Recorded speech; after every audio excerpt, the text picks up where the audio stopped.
안녕하세요. 네, 오늘은 1월 21일 목요일입니다. 오늘은 누가복음 7장 36절에서부터 50절까지를 본문으로 큐티 가이드를 시작하겠습니다. 자, 먼저 오늘 이 본문을 통해서 제가 묵상한 예수님은 바리새인의 초청에 응하신 분입니다. 36절 말씀을 읽겠습니다. 한 바리새인이 예수께 자기와 함께 잡수시기를 청하니 이에 바리새인의 집에 들어가 앉으셨을 때에, 자, 복음서를 보면요, 바리새인은 대부분 예수님께 적대적이었습니다. 예수님을 비난했고요, 예수님을 죽이려고 했습니다. 자, 그런데요, 오늘 본문의 시작은 한 바리새인이 예수님을 자기 집 식사 자리에 초대하는 것으로 시작이 됩니다. 자, 근데 초대를 하긴 했습니다. 하지만 그렇다고 해서 예수님께 썩 호의적이었던 것은 아니었습니다. 다분히요, 어떤 의도를 갖고 초대했던 것이었습니다. 그런데 예수님이 이걸 모르셨을까요? 분명히 아셨을 겁니다. 하지만 주님은 그 초대에 순순히 응하셔서 그의 집에 들어가셨습니다. 자, 그렇지만요, 역시 주님은 집에 들어서시면서부터 합당한 대우를 받지 못하셨습니다. 자, 초대한 바리새인은요, 그 당시 예법에 맞게 주님이 씻을 물을 내오지도 않았고, 또 입맞춤으로 인사하지도 않았고, 주님 머리에 감람유를 붓지도 않았습니다. 이건요, 그냥 주님을 대놓고 무시했던 것입니다. 입술로는 예수님 뭐라고 불렀죠? 선생님이라고 불렀지만요, 그의 마음에는 존경심은 눈꼽만큼도 없었습니다. 예수님이 이걸 모르셨을까요? 분명히 아셨을 겁니다. 근데 이때 그럼 예수님 기분이 어떠셨을까요? 저 같았으면요, 불러놓고 지금 이게 뭐 하는 거냐고 막 따졌을지도 모르겠습니다. 하지만요, 우리 주님은 이런 순간에조차 결코 온유함을 잃지 않으셨습니다. 어쩌면 바리새인은요, 예수님이 막 소리 지르고 싸움 걸어오고 막 이거를 의도했을지도 모르겠습니다. 바리새인의 목적이 뭐예요? 늘 어떻게 해서든 예수님 흠잡는 것이었기 때문입니다.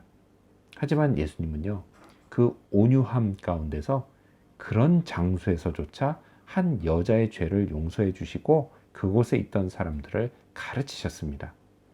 역시 예수님은요, 대단한 분이십니다. 저는요, 이런 예수님의 성품을 너무도 닮고 싶습니다. 자, 그렇다면 오늘 이 본문을 통해서 제가 발견한 인간의 모습, 어떤 게 있을까요? 오늘은 죄를 지은 한 여자를 볼 수 있습니다. 37절 말씀을 읽겠습니다. 그 동네에 죄를 지은 한 여자가 있어 예수께서 바리새인의 집에 앉아 계심을 알고 향유 담은 옥합을 가지고 와서, 자, 이 여자는 도대체 무슨 죄를 지었을까요? 유대인들이요, 죄인이라고 부르는 여자는 대개 창녀를 가리킵니다.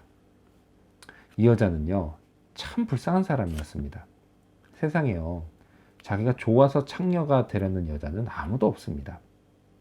그녀 역시도요, 남몰래 간직하고 있는 가슴 아픈 사연이 있었을 겁니다. 동시에요, 그녀 안에는 무거운 죄짐도 있었습니다. 이로 인해서 몸과 영혼이 심히 괴로운 여자였습니다.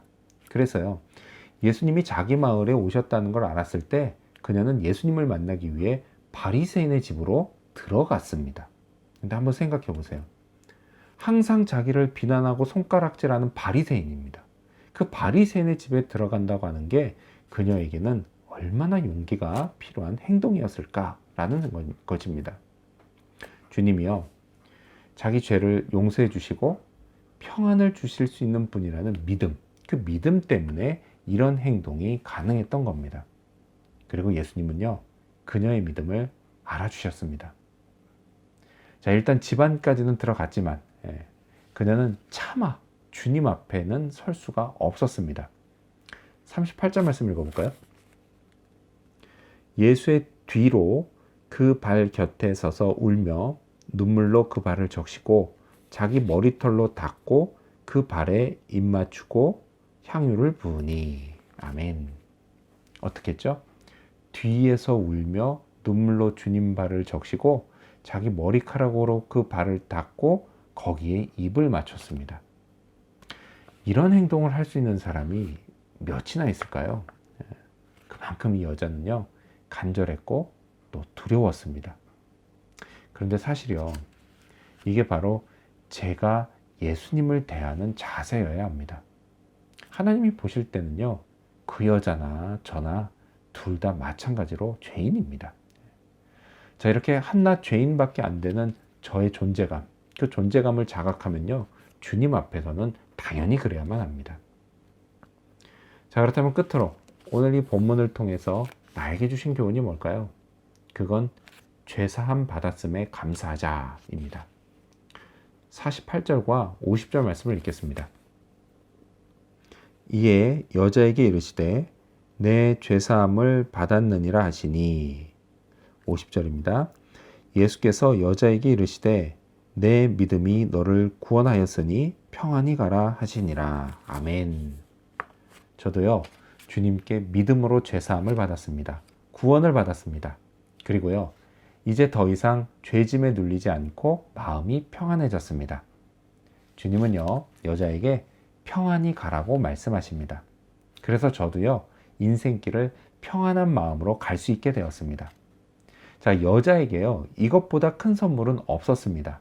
그렇다면요, 저도 마찬가지여야 하지 않을까요? 그렇습니다. 그래야만 합니다. 하지만요, 부끄럽게도 저는 수시로 이것에 만족하지를 못합니다. 그 이상의 또 다른 무언가를 요구하고 그것이 채워지지 않으면 불만을 터뜨립니다.